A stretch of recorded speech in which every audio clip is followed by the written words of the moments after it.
Este 26 de mayo de 2025 se ha desatado una auténtica tormenta en el entorno televisivo español, especialmente en los pasillos de Radiotelevisión Española. Un alto cargo de la corporación ha generado un auténtico escándalo al precipitar el que podría ser el final definitivo de uno de sus proyectos más ambiciosos, el espacio conocido como La Familia de la Tele, programa que pretendía resucitar la esencia del desaparecido Sálvame con algunos de sus rostros más representativos. Lo que se concibió como un salvavidas para ciertas figuras del entretenimiento televisivo se ha transformado, en tiempo récord, en un peso muerto para la programación de la cadena pública. Las cifras no engañan. El pasado 20 de mayo, el programa registró su mínimo histórico de audiencia, marcando apenas un 6,4% de cuota y apenas medio millón largo de espectadores. Una caída en picado que ha hecho saltar todas las alarmas.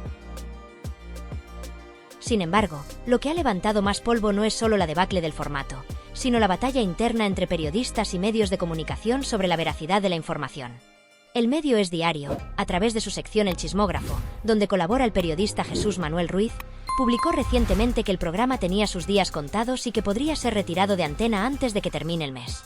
Según el texto, la decisión no solo dependía de RTVE, sino que podría haber sido impulsada desde esferas gubernamentales, con el nombre de José Pablo López, director de contenidos de la cadena, vinculado estrechamente al ejecutivo de Pedro Sánchez. Una afirmación que no tardó en encontrar detractores.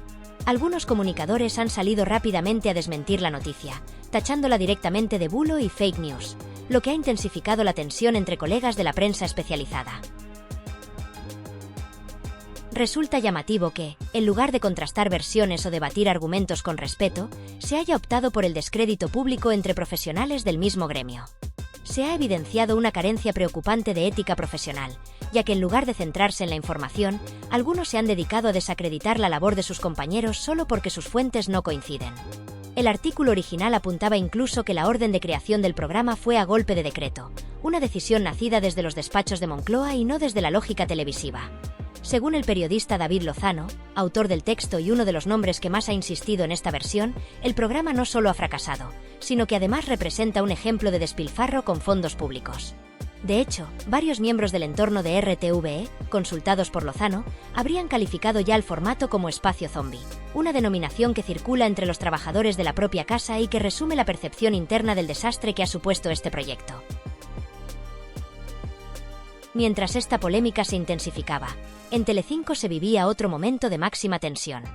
Durante una de las últimas emisiones de un programa en directo, Alejandra Rubio protagonizó un enfrentamiento con el periodista Antonio Rossi. La joven colaboradora, visiblemente alterada, no logró contenerse y reaccionó con cierta crispación a unas palabras del comunicador, quien en su intervención dejó caer ciertos comentarios que no sentaron nada bien a la hija de Terelu Campos. El cruce de palabras fue incómodo y dejó en evidencia el estado emocional de algunos personajes mediáticos, especialmente en tiempos donde la presión, los rumores y las tensiones laborales parecen estar a flor de piel en cada plató. Volviendo al caso de La Familia de la Tele, el golpe más fuerte no solo viene por los malos datos o por las tensiones entre periodistas. La crítica más severa procede de quienes consideran que RTVE ha fallado gravemente en su estrategia de contenidos. Lo que debía ser una apuesta segura para competir en la franja vespertina, ha terminado siendo un lastre que arrastra consigo a otros formatos. Se ha señalado, por ejemplo, que telenovelas como La Promesa o Valle Salvaje también han empezado a notar el impacto negativo en sus audiencias por culpa del efecto dominó que provoca un programa débil colocado antes en la parrilla.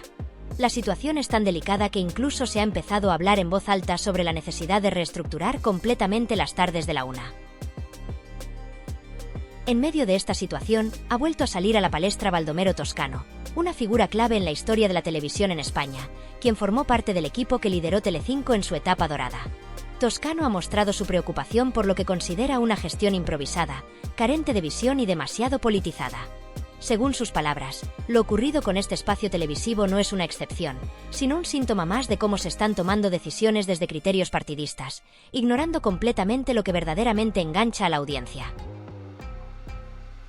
Este cúmulo de situaciones deja entrever un ambiente muy cargado en el mundo televisivo español. Las decisiones editoriales se cuestionan, los periodistas se enfrentan entre sí y los rostros conocidos de la pequeña pantalla lidian con presiones y nerviosismo. El resultado es un ecosistema mediático cada vez más tenso, donde cada paso es analizado, criticado y, a menudo, convertido en espectáculo. Y mientras tanto, la audiencia, cada vez más exigente y dispersa, observa cómo los conflictos internos y las estrategias fallidas acaban repercutiendo directamente en la calidad del contenido que se emite. El final de La familia de la tele aún no está confirmado oficialmente, pero si hacemos caso a las cifras y al descontento generalizado, el cierre parece inevitable. La pregunta es, ¿quién asumirá la responsabilidad de este fracaso? ¿Y qué lecciones quedarán para el futuro de la televisión pública en España? Si esta información te ha resultado interesante o útil, puedes mostrar tu apoyo con un simple gesto. Deja un me gusta y suscríbete para no perderte las próximas actualizaciones. Gracias por formar parte de esta comunidad informada. Nos seguimos leyendo. La televisión vive un momento crítico donde no solo se juega la audiencia, sino también la confianza del espectador y la coherencia interna de quienes la construyen. Lo que parecía una simple estrategia de recuperación de contenidos ha terminado por evidenciar el colapso de una cadena pública que, hace tiempo, parece no encontrar rumbo. La audiencia ya no responde a fórmulas antiguas, y mucho menos a figuras que han desgastado su presencia hasta el hartazgo. Lo curioso es que algunos altos cargos aún se sorprenden al ver cómo reacciona el público cuando aparecen ciertas caras en pantalla. Pero no es un misterio, lo hemos visto repetidamente. Basta con que ciertos perfiles mediáticos hagan acto de presencia para que la audiencia huya, y las gráficas lo confirmen con una bajada inmediata y rotunda. No importa si los colocan en Televisión Española, en Telecinco o en Antena 3. La gente no lo soporta, y ya no hay montaje ni edición que lo disimule. La curva de audiencia no miente, y cuando el rechazo es tan automático, lo único que queda es asumirlo. En este contexto, que un responsable de programación decida cortar por lo sano, lejos de ser una traición, es un ejercicio de sentido común. La supuesta operación de rescate no ha hecho más que generar rechazo y minar aún más la ya frágil reputación de una televisión pública que da síntomas de estar en cuidados intensivos. No obstante, la presión en este ecosistema no viene únicamente de los despachos o de los altos mandos.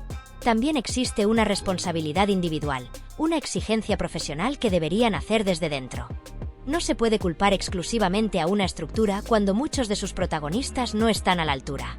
Y es ahí donde el relato se rompe, cuando se exige respeto al público pero se le ofrece un producto que ni siquiera convence a quienes lo protagonizan. Esta desconexión con el espectador, este desprecio por el criterio de quien verdaderamente sostiene el medio, la audiencia, es lo que está hundiendo formatos enteros. Mientras tanto, fuera del foco de esos experimentos fallidos, se desarrollan otras tramas igual de tensas. Alejandra Rubio ha vuelto al centro de la conversación pública, esta vez con una intervención cargada de enfado e incomodidad. Dice estar agotada de que se la describa como una persona intimidante, como alguien que impone miedo. Reconoce que no es una figura que se deje conocer con facilidad, pero insiste en que si hay quienes sienten una cierta distancia, no es por temor sino por respeto.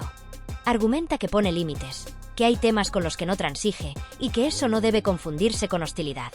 Sin embargo, lo que parece no terminar de entender, o quizá no quiere admitir, es que su actitud ha generado en muchos una imagen que no ayuda.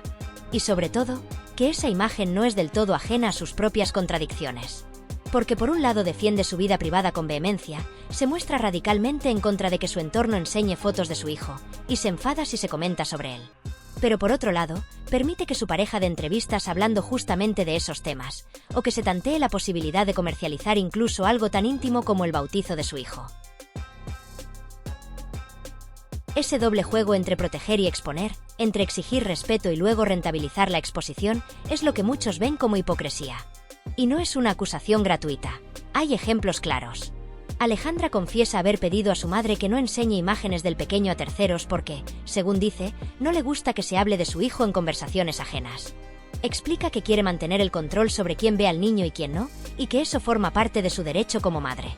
Hasta ahí, todo es perfectamente comprensible. Nadie debería cuestionar la necesidad de proteger a un hijo de la sobreexposición mediática. Pero entonces, ¿por qué permitir que su pareja se siente en un plató a hablar de su vida personal? ¿Por qué abrir la puerta a un documental cuando, según las informaciones que circulan, ninguna plataforma ha mostrado interés real? Aquí es donde la coherencia se diluye y el discurso empieza a hacer agua. Porque una cosa es poner límites, y otra muy distinta es aplicarlos solo cuando conviene. La situación se vuelve aún más tensa cuando se menciona a Carmen, su tía, y la dificultad que ésta habría tenido para pronunciar algo tan sencillo como que su hijo no conoce al de Alejandra. La reacción de Alejandra es visceral. Lo vive como una ofensa personal, como una falta de sentido común. Pero al final, lo que está detrás de todo esto no es otra cosa que una batalla por el control de la narrativa. Quiere decidir qué se dice, quién lo dice y en qué momento. No quiere que las fotos de su hijo circulen, no quiere que se hable de él, no lo muestra en redes sociales y no acepta que otros lo hagan. Pero al mismo tiempo, deja abierta la posibilidad de monetizar partes de esa vida si el contexto es el adecuado. Y eso, guste o no, es incoherente. Por otro lado, mientras se desarrollan estas tensiones, Antonio Rossi ha soltado otra bomba informativa. Isabel Pantoja estaría preparando su salida de Madrid. Según sus fuentes, la cantante ha tomado la determinación de alejarse de la capital, que nunca terminó de hacerle sentir cómoda. Aunque no está claro si la decisión es personal, profesional o un poco de ambas, lo cierto es que Rossi asegura tener toda la información. Y, por supuesto, el interés del público se dispara, porque Pantoja sigue siendo un personaje que arrastra masas. Lo de la macrodemanda que se ha comentado estos días quizá no llegue a nada, pero todo lo que rodea a Isabel siempre acaba ocupando titulares. Y mientras tanto, entre curvas que se desploman, exclusivas que aparecen con cuentagotas y conflictos familiares que se exponen en pantalla, queda flotando una pregunta mucho más profunda. ¿En qué momento la televisión dejó de ser una ventana al mundo para convertirse en un espejo roto de sus propios protagonistas? Porque no es solo el formato lo que se agota, sino también la forma en la que sus personajes se relacionan con el medio. Alejandra, como tantos otros, representa ese nuevo perfil mediático que exige respeto pero juega con la exposición. Que se ofende con facilidad pero participa en un sistema que vive de la polémica. Que reclama privacidad pero se beneficia del interés que genera. Y entre todo esto, aparece el nombre de David Lozano, señalado por algunos como propagador de noticias falsas por haber asegurado que a la familia de la tele le quedan pocos días de vida. No tengo el gusto de conocerlo, pero desde aquí solo puedo decir una cosa: el tiempo hablará. Si sus fuentes son fiables, lo sabremos muy pronto. Si no, también. Lo que está claro es que, en este ecosistema, la verdad no la dicta un titular ni una exclusiva. La dicta la audiencia. Y cuando la audiencia habla, no hay campaña, ni plató, ni rostro conocido que pueda cambiar la dirección de esa curva descendente. Porque, como todos los que llevamos años observando este medio sabemos, los números, como los hechos, son tozudos.